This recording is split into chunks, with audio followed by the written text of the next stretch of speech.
The morning sun painted the Rocky Mountains gold when Captain Jake Martinez first saw the ships. He lay flat on his belly, watching through his scope as massive black shapes moved across the clear blue sky. They were bigger than any aircraft he had ever seen, silent as death and moving with purpose that chilled his blood. Jake pressed his radio button. "Command, this is Bravo Team. We have unknown aircraft in the sky. Request immediate identification." Static answered him. Nothing but white noise filled his earpiece. "Brooks, you seeing this?" Jake called to his second-in-command, Lieutenant Sam Brooks, who was positioned 50 meters to his left. "Roger that, Captain. Count at least 12 big ones, maybe more behind." The clouds. The ships hung in the air like predators studying their prey. Jake had been a Navy SEAL for 15 years. He had seen combat in every corner of the world, faced enemies with advanced weapons and superior numbers. But something about these ships made his skin crawl with fear he had never felt before. His team was spread across the mountain ridge on a training exercise that was supposed to last 3 more days. 12 of the finest soldiers America had ever produced, hidden in terrain that could hide an army. They had supplies, weapons, and the best training in the world. None of that seemed to matter now. The first beam of light came down like a spear from heaven. It struck Denver 60 miles away and turned the entire city into a ball of fire that reached into the sky. The light was so bright that Jake had to cover his eyes. When he looked again, a mushroom cloud was rising where 2 million people had lived just seconds before. "Jesus Christ," Brooks whispered over the radio. More beams came down. Colorado Springs vanished in light and fire. Fort Collins disappeared. One by one, every city Jake could see from his mountain position was wiped from the earth. The aliens were systematic, methodical, were not missing anything. Jake grabbed his radio and tried every frequency he knew. Military channels, emergency, broadcasts, even civilian radio stations. All he found was silence or static. Sometimes he caught fragments of screaming voices, people calling for help that would never come. Then those voices went quiet too. The bombardment continued for 6 hours. Jake and his team watched helplessly as their country died before their eyes. The aliens did not just hit the big cities. They hit small towns, military bases, airports, anything that looked like it might be important. Orange and red fires burned across the horizon as far as they could see. "Captain," came the voice of Petty Officer Lisa Kane, his communications specialist. "I'm picking up some chatter on emergency frequencies. Sounds like this is happening everywhere. New York, Los Angeles, Chicago, all gone. London, Paris, Tokyo, Moscow, all gone." Jake felt something break inside his chest. His wife lived in San Diego. His 2 children went to school there. He tried not to think about what had happened to them. He tried to focus on his job, on keeping his men alive. But the pain was like a knife twisting in his heart. On the second day, the alien ships began to land. They came down in the burned ruins of the cities, like giant metal spiders. Jake watched through his scope as creatures that looked almost human but taller and thinner emerged from the ships. They wore armor that seemed to absorb light and carried weapons that hummed with energy. "They're setting up camps," reported Chief Petty Officer Ryan Clark, who was watching a landing site through high-powered binoculars. "Looks like they're planning to stay." The aliens worked with efficiency that reminded Jake of an ant colony. They built structures that rose from the ground like silver trees. They sent out patrols and flying vehicles that moved without sound.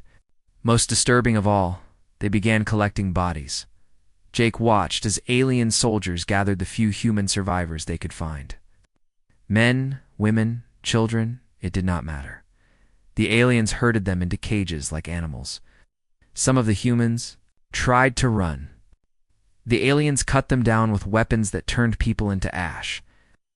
"They're not trying to communicate," Jake said to his team during their first night meeting. "They're not trying to negotiate or make demands. They just want us dead." "Not all." "Dead," corrected Dr. Helen Carter, a DARPA scientist who had been with them during the training exercise. "They're keeping some alive. The question is why." Jake had been wondering the same thing.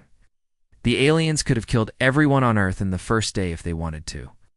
Instead, they were keeping prisoners. That meant they wanted something from humanity. The thought made Jake sick to his stomach. On the third day, Jake's team made contact with other survivors. Scattered groups of military personnel, civilians who had been lucky enough to be in the right place when the killing started. The numbers were terrible. From a world population of 8 billion people, maybe 2 million were still alive. The aliens had accomplished in 3 days what no army in human history could have imagined. They had ended human civilization. But Jake Martinez was a Navy SEAL. He had been trained for impossible situations. He'd been taught that no matter how bad things got, there was always a way to fight back. As he lay in his hidden position, watching alien patrols move through the valley below, he began to plan.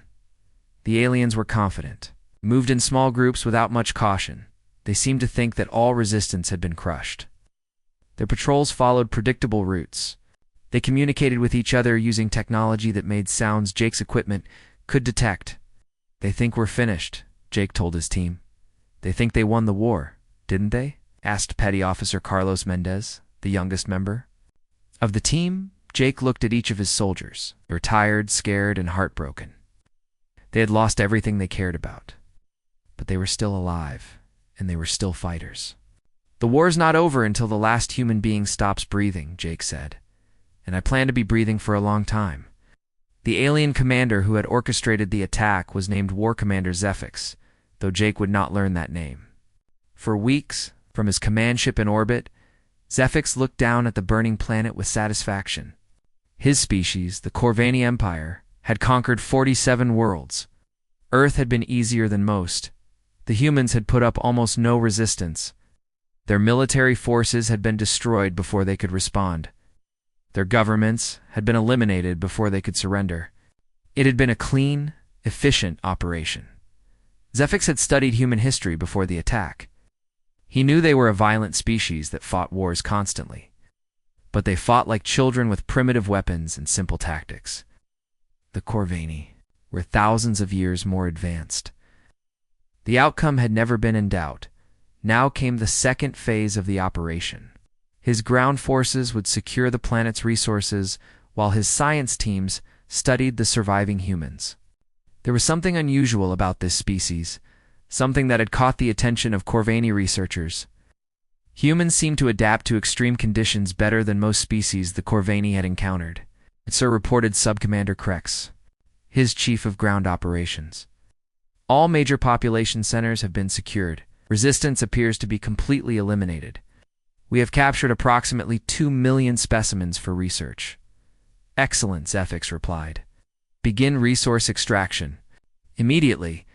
I want this planet stripped and ready for colonization within 6 months." Zefix turned away from the viewing screen, already thinking about his next assignment. He had no idea that in the mountains below, a small group of humans was making plans. That would change everything.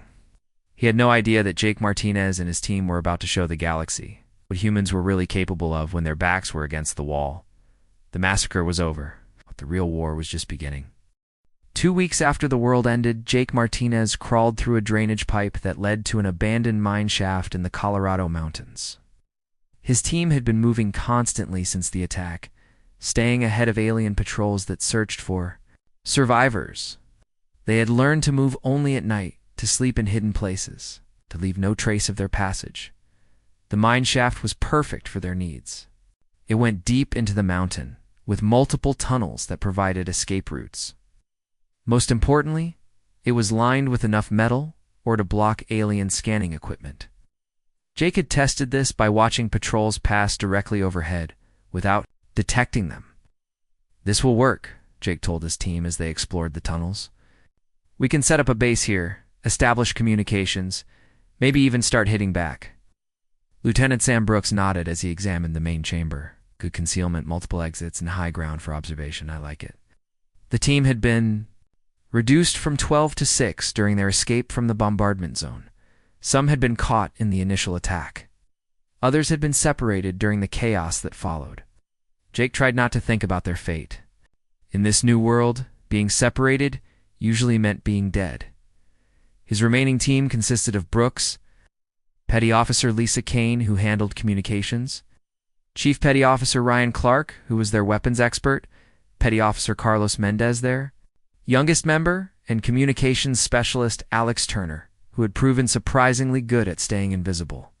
They also had Dr. Helen Carter, the DARPA scientist who had been with them during the training exercise.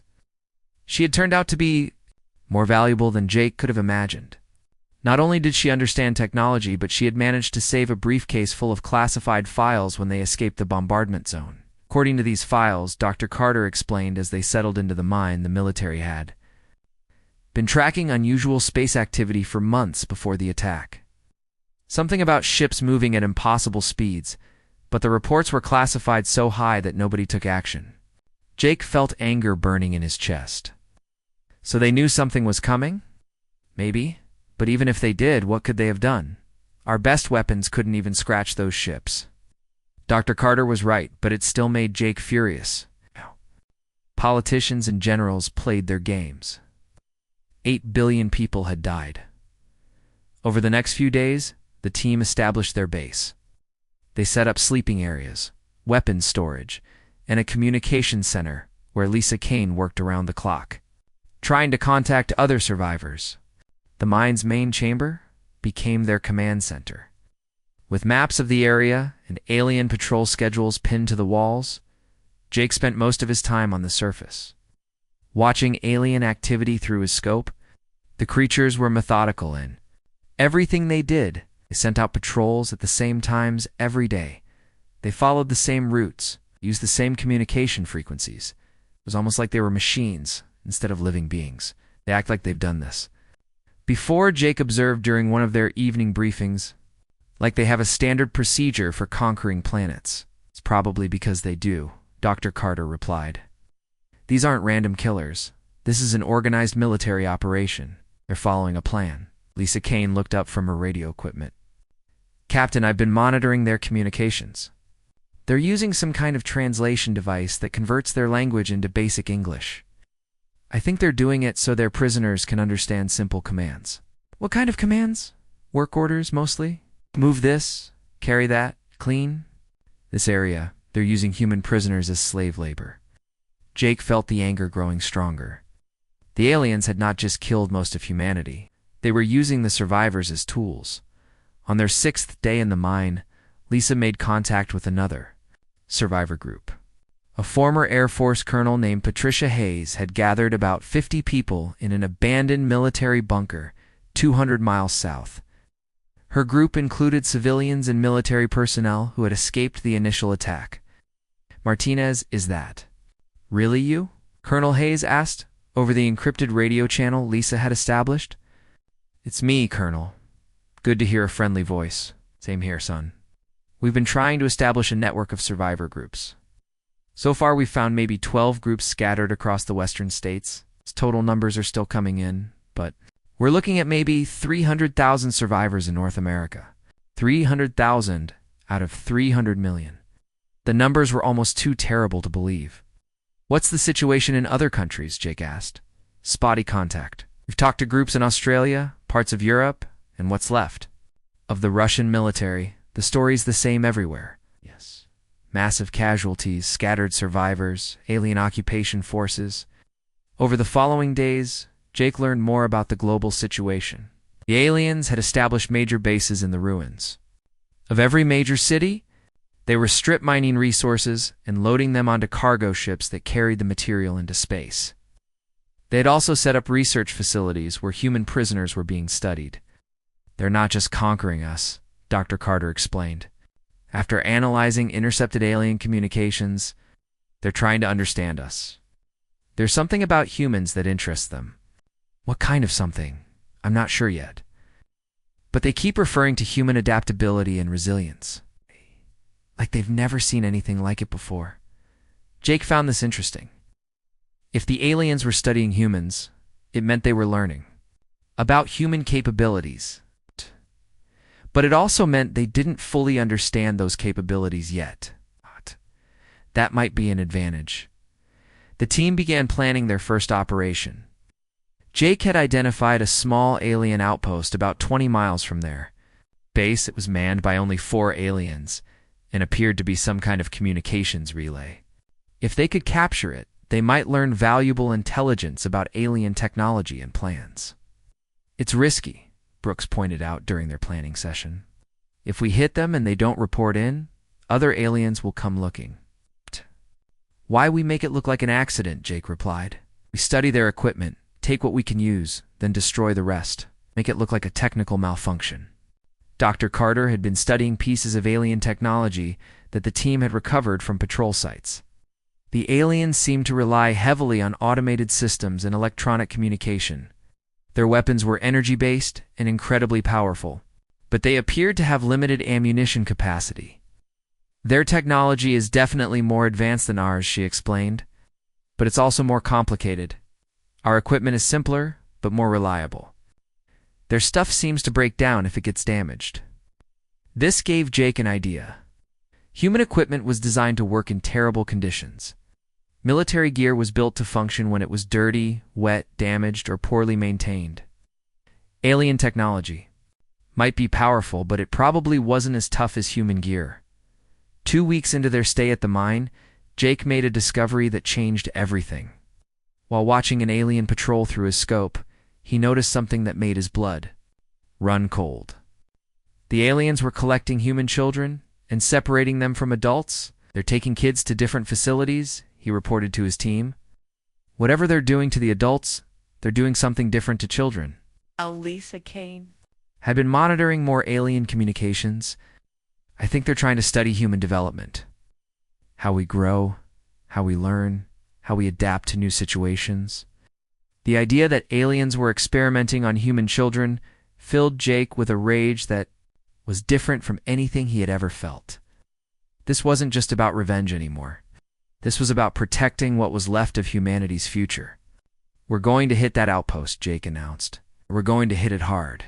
It's time these aliens learned that humans don't go quietly into the night. The team spent 3 days preparing for their first strike against the alien occupation. They cleaned their weapons, studied the target, and planned every detail of the operation. Jake knew that this first mission would set the tone for everything that followed. As he lay in his sleeping bag on the night before the operation, Jake thought about his wife and children. He thought about the 8 billion people who had died. In 3 days, he thought about the human children who were being held in alien research facilities. Tomorrow, the resistance would begin. Jake Martinez moved through the darkness like a ghost. His face was painted black, his gear secured to prevent any sound, his breathing controlled and silent. Behind him, 5 of the deadliest soldiers on Earth followed in perfect formation. Tonight, humanity would strike back for the first time. The alien outpost sat on a hill overlooking a valley, where the creatures had been mining copper from an old industrial site. For aliens worked at the facility, which looked like a silver tower with strange blue lights running up its sides. Jake had been watching them for 3 days, learning their patterns, counting their weapons, timing their shift changes. The aliens were predictable. They changed guards every 6 hours. They checked their equipment every 2 hours. They sent status reports to their main base every 12 hours. Jake planned to hit them right after a status report, giving his team maximum time before anyone noticed something was wrong. At exactly 0200 hours, Jake gave the signal. His team moved in from 4 directions, closing on the outpost like a tightening noose. The aliens had motion sensors, but Jake had learned they were calibrated for larger movements. By moving slowly and staying low, the humans could avoid detection. Brooks reached the first guard post. The alien soldier was tall and thin, wearing armor that shimmered in the starlight. Brooks came up behind him and grabbed his throat, cutting off any sound before driving his combat knife into the creature's neck. The alien died without making a noise. Simultaneously, Ryan Clark eliminated the second guard with a silenced pistol shot to the head. The alien dropped like a stone, its weapon clattering to the ground. Clark immediately grabbed the weapon and took cover behind a concrete barrier. Jake and Lisa Kane moved toward the main building. The entrance was protected by some kind of energy field that glowed faintly blue. Dr. Carter had told them that alien technology often used energy barriers instead of physical locks. Jake pulled out a small device that Carter had built from salvaged electronics. The device worked perfectly. Energy field flickered and died, allowing Jake and Kane to slip inside. The interior of the building was filled with strange equipment that hummed with power. Computer screens showed maps of the surrounding area with red dots marking human settlements. The third alien was inside. Working at a control console, Jake moved up behind him and grabbed his head, twisting sharply too. Snapped the creature's neck. The alien went limp immediately, its long fingers falling away from the controls. Carlos, Mendez, and Alex. Turner secured the perimeter while Jake and Kane searched the facility. They found communication equipment, maps, and what looked like detailed files on human survivors in the area.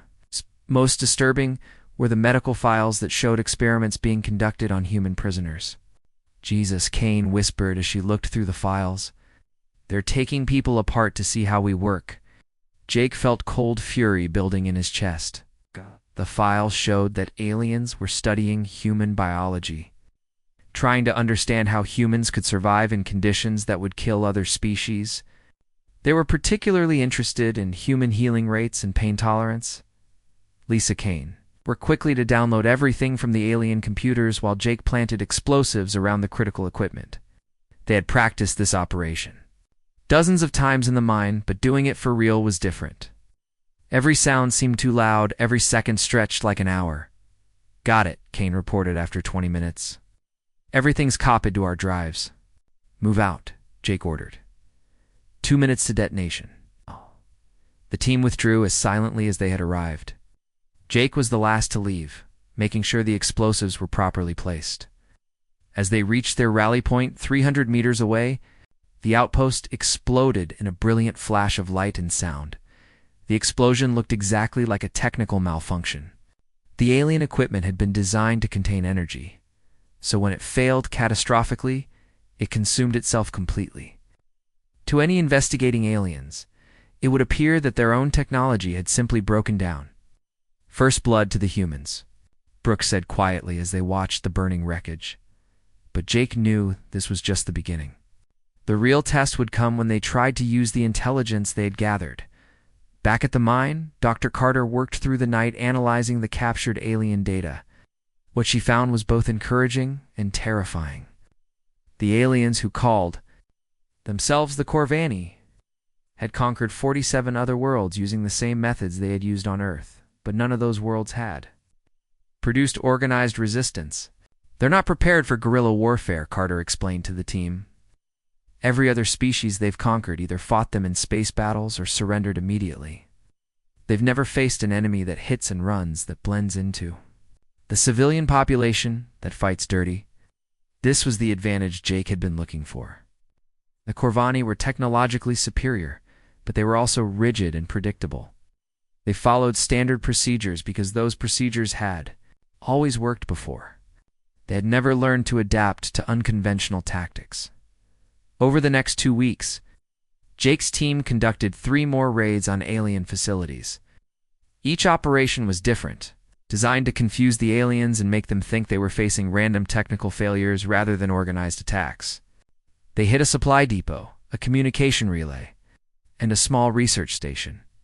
Each successful mission brought in more intelligence and equipment. The team began to understand how Corvani technology worked and how to turn it against its makers. More importantly, word of their success began to spread through the survivor network. Colonel Hayes contacted them with exciting news. Martinez, we're getting reports from survivor groups all over the continent. People are starting to fight back. Your operations have inspired others to take action. Jake felt a surge of pride and hope. Maybe humanity wasn't finished after all. The breakthrough came when the team rescued a group of human prisoners from a Corvani research facility. The mission was their most dangerous yet, requiring them to penetrate a heavily guarded compound and extract 37 civilians who were being held for medical experiments. Jake led the assault team while Brooks and Turner created a distraction on the other side of the compound. The aliens responded exactly as predicted, sending most of their guards to investigate the distraction while Jake's team hit the prison facility. The rescued prisoners included men, women, and children who had been captured during the initial invasion. They were weak and frightened, but they were alive. Most importantly, they had information about other prison facilities and alien plans. Not just studying us, reported Dr. Marcus Webb, a former CDC researcher who had been held for 3 weeks. They're trying to figure out why humans are so hard to break. They've conquered dozens of species, but none of them fought back the way humans do. This revelation changed everything Jake thought he knew about the war. The Corvani weren't just trying to eliminate humanity. They were trying to understand what made humans different from other species they had conquered. Every other species either submitted immediately or fought conventional battles and lost, Webb continued. But humans keep fighting, even when the situation is hopeless. The aliens don't understand why. Jake smiled grimly. Then let's give them a better education. The rescued prisoners were relocated to secure hiding places throughout the mountain region. Some of them were too traumatized to fight, but others volunteered to join the resistance. The group began to grow from a handful of soldiers to a real guerrilla army. Dr. Carter made another important discovery while analyzing captured Corvani equipment. The aliens communicated through a centralized network that connected all their facilities. If the network could be hacked or disrupted, it would blind the entire occupation force in a large area. It's like taking out their phone system and internet at the same time, she explained. They'd be unable to coordinate their forces or call for backup.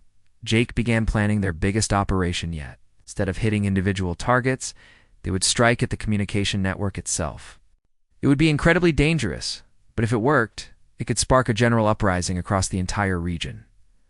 The resistance was growing stronger every day. More survivor groups were joining the network.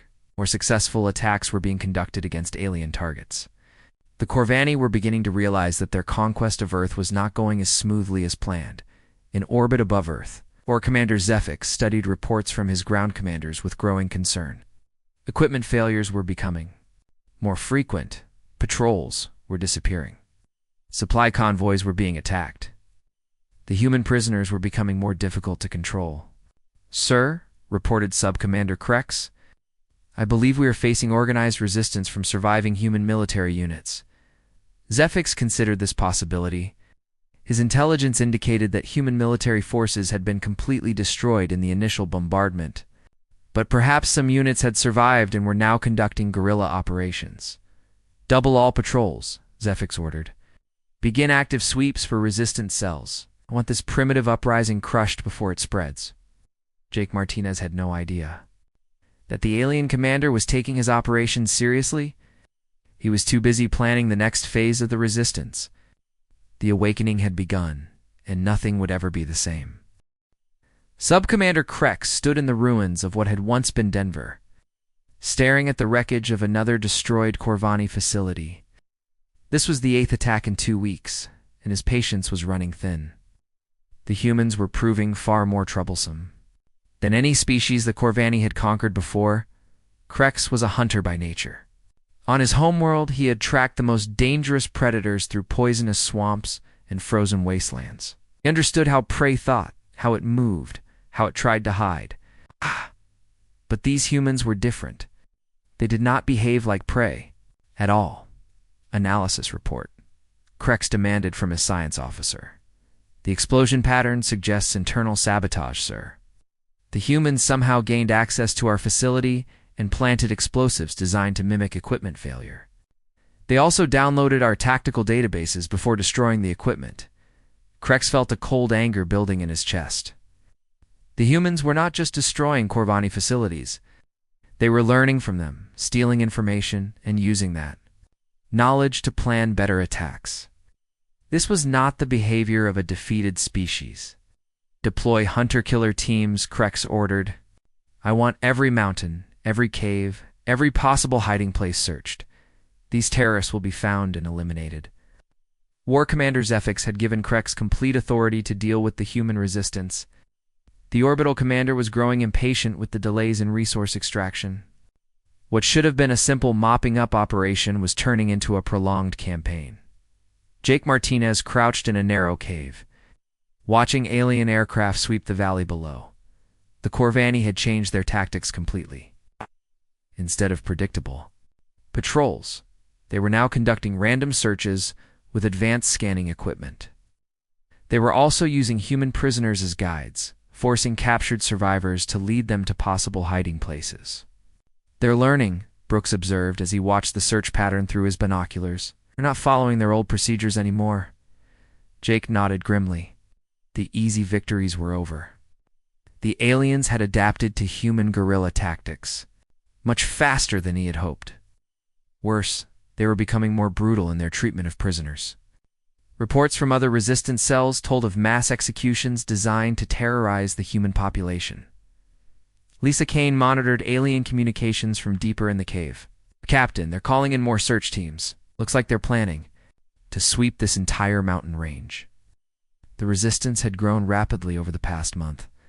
Jake's original team of 6 had become a network of over 200 fighters spread across 3 states. But growth brought new problems. More people meant more risk of discovery.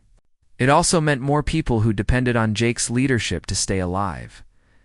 Dr. Carter had established a workshop in a hidden valley where she worked on captured alien technology. Her biggest breakthrough had been learning to modify Corvani communication, devices so humans could monitor alien frequencies without being detected. But even this advantage was becoming less useful as the aliens changed their encryption methods. "We need to relocate the main base," Jake announced during their evening briefing. "The search pattern is getting closer, and it's only a matter of time before they find us." The team had prepared for this possibility. They had 3 alternate base locations, each one deeper in the mountains and harder to find. But moving would mean abandoning supplies they could not replace and leaving behind equipment they had worked weeks to set up. Carlos Mendez, who had become Jake's expert on alien technology, raised a concern. "Sir, if we keep running, we'll never be able to launch major operations. We need a secure base to plan and launch attacks." Jake knew Mendez was right. But he also knew that getting caught would mean the end of organized resistance in their region. The decision was impossible, but it had to be made. The choice was made for them the next morning when alien hunter teams surrounded their valley. Jake woke to the sound of energy weapons firing and Lisa Kane shouting warnings over the radio. The Corvani had found them. "All teams, this is Martinez." Jake broadcast on the emergency frequency, "We are under attack. Execute evacuation plan Charlie immediately. Do not attempt to assist. Repeat, do not attempt to assist." The cave filled with smoke as alien weapons struck the mountainside. Jake could hear the distinctive whine of Corvani aircraft circling overhead like mechanical vultures. Through the smoke, he saw alien soldiers in powered armor moving up the slope toward their position. Brooks grabbed the critical intelligence files, while Kane destroyed the radio equipment to prevent it from falling into alien hands. Ryan Clark and Alex Turner laid down covering fire as the team prepared to evacuate through the back tunnels. "Where's Mendez?" shouted over the noise of the battle. "Went to get the alien equipment from the workshop," Turner replied. "Said we couldn't afford to lose it." Jake felt his heart sink. The workshop was in the most exposed part of the cave system. If Mendez was trapped there, there was no way to reach him without running directly into the alien assault force. The sound of weapons fire from the workshop confirmed Jake's worst fears. Carlos Mendez was fighting alone against impossible odds, trying to save equipment that could help the resistance survive. Jake made a decision that would haunt him forever. Oh. Back to Rally Point 3, he ordered his team. "That's an order." "What about Mendez?" Brooks demanded. "Mendez is gone," Jake said, his voice hollow. "If we try to save him, we all die, and the resistance dies with us." The team escaped through the tunnel system while the aliens overran their base. Behind them, the sound of weapons fire gradually faded to silence. Carlos Mendez, the youngest member of Jake's original team, had made his last stand buying time for his friends to escape. At Rally Point 3, a hidden camp 15 miles away, Jake's team regrouped with other resistance cells that had received the evacuation order. They had lost their main base, most of their equipment, and one of their best people. But they were still alive, and they were still fighting. Casualty reports, Jake requested from his cell leaders. The numbers were bad, but not catastrophic. The resistance had lost about 30 people, including Mendez and several other key fighters. But over 160 survivors had made it to the emergency rally points. The network was damaged, but not destroyed. Dr. Carter had managed to save her most important research, including the modified communication devices and her analysis of alien technology. But they had lost months of work and irreplaceable equipment. Rebuilding would take time they might not have. "They're hunting us differently now," Carter observed as they planned their next moves. This wasn't a random search. They knew exactly where to look. Jake had been thinking the same thing. The alien attack had been too precise, too well coordinated. Someone had given them specific information about the resistance base locations. "We have a traitor," Jake announced to his cell leaders. "Someone is feeding information to the aliens." The idea that one of their own people might be working with the enemy was almost too horrible to consider, but the evidence was clear. Aliens had known exactly where to strike and when to do it for maximum effect. Lisa Kane had been monitoring alien communications during the attack. "Captain, I intercepted some interesting chatter. Aliens are calling this Operation Human Harvest. They're not just trying to eliminate the resistance. They're trying to capture key leaders alive." This revelation changed everything. The aliens were not just hunting the resistance for military reasons. They wanted to study the humans who had organized the guerrilla campaign. Jake realized that. He and his team were not just soldiers anymore. They were specimens that the aliens wanted to examine. "They want to understand how we think," Jake said. "How we organize, how we plan, how we keep fighting when we should give up." Over the next week, the situation became increasingly desperate. Alien hunter teams swept through the mountains with methodical precision. They used captured humans as guides and executed anyone who refused to cooperate. The resistance was forced to abandon one safe house after another during a particularly harrowing escape from an alien sweep. The resistance lost Dr. Marcus Webb, the CDC researcher they had rescued earlier. Webb had been helping treat wounded. Fighter Zan was captured while evacuating a field hospital. Jake watched helplessly through his scope as the aliens loaded Webb onto a transport ship. "They're taking him to one of their research facilities," Dr. Carter said quietly. "They'll take him apart piece by piece to understand how the human mind works." Jake felt something dark and cold settling into his heart. The aliens were not just trying to defeat the resistance. They were trying to break the human spirit itself. They wanted to understand what made humans different, so they could prevent other conquered species from following humanity's example. But Jake Martinez was learning something too. He was learning that humans could endure far more than their enemies imagined. Every loss made the survivors harder. Every atrocity made them more determined. The aliens thought they were hunting down the last remnants of human resistance. They had no idea that they were actually creating the most dangerous enemy they had ever faced.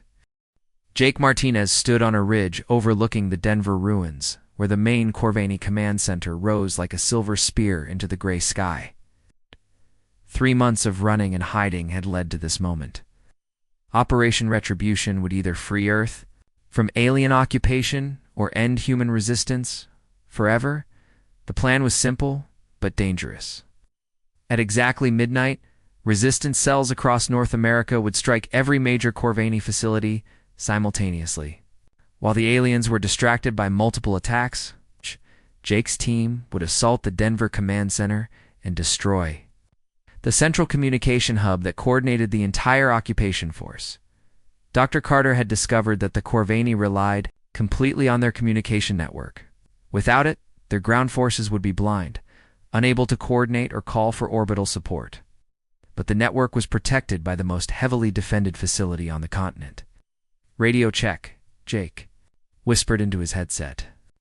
"Phoenix team ready," came the reply from Colonel Hayes, leading the attack on the Colorado Springs facility. "Eagle team ready," reported the resistance cell targeting the Cheyenne Mountain complex. "Falcon team ready," confirmed the group assigned. To the Boulder Research Center, 12 different teams across 6 states confirmed their readiness. The largest coordinated human military operation since the invasion was about to begin. Jake's assault team consisted of the survivors from his original SEAL unit, plus 30 fighters recruited from other resistance cells. They were armed with a mixture of human weapons and captured alien technology that Dr. Carter had modified for human use. Remember, Jake addressed his team. We go in fast and hard. No prisoners, no mercy. These aliens killed our families, our friends, our entire civilization. Tonight we pay them back. At exactly midnight, the night sky across North America lit up with explosions. The resistance struck with a fury that caught the Corvani completely off guard. Supply depots exploded, communication towers collapsed, and patrol bases went silent. One after another. Jake led his team through the ruins of downtown Denver toward the command center. The building was protected by energy shields and automated weapons, but Dr. Carter had found a weakness. The shields had to be lowered periodically to allow Corvani aircraft to land and take off. Incoming transport, Lisa Kane reported. Shields. Dropping in 30 seconds, team moved like ghosts through the rubble-filled streets. When the shields dropped to allow an alien transport to land, Jake's fighters poured through the gap like water through a broken dam. They were inside the Corvani perimeter before the aliens realized what was happening. The first level of the command center was filled with alien technicians who had never expected to face combat. Jake's team cut through them with ruthless efficiency. Human weapons designed for close combat proved devastatingly effective against aliens who had grown dependent on energy shields and advanced armor. Level 1 secure, Brooks reported as his squad eliminated the last alien defenders. Move to Level 2, Jake ordered. Carter, how long until we reach the communication center? 3 more levels, Dr. Carter replied as she worked to override alien security systems. But they're probably scrambling reinforcements from other facilities. Jake knew they were running out of time. The success of the coordinated attacks depended on destroying the communication hub before the aliens could organize a counterattack. Every second counted. The second level was more heavily defended. Alien soldiers in powered armor took cover behind energy barriers and returned fire with weapons that could punch holes through concrete walls. But the humans had learned to use the aliens' own technology against them. Ryan Clark threw a modified alien grenade that created an electromagnetic pulse, temporarily disabling the energy barriers. Alex Turner and his squad moved through the gap, using captured alien weapons to eliminate the defenders at close range. Level 2 clear, Turner reported. But we've got movement on the upper levels. They know we're here. The third level was where Jake encountered Sub-Commander Krex for the first time. The alien hunter who had been tracking the resistance for months stood at the center of a defensive position, directing his soldiers with calm precision. He was taller than most Corvani, with scars that suggested extensive combat experience. You are the human leader, Krex said in accented English as Jake's team advanced.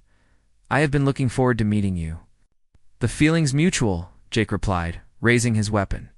The battle for the third level was brutal. Krex's soldiers were the elite of the Corvani forces, equipped with the best weapons and armor their technology could provide, but they had never faced opponents who fought with the desperate fury of humans defending their home world.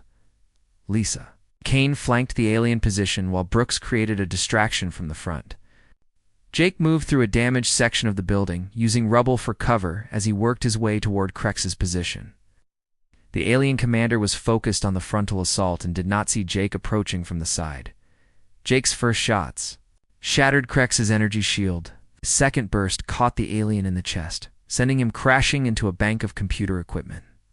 The sub-commander tried to raise his weapon, but Jake was already moving, closing the distance between them.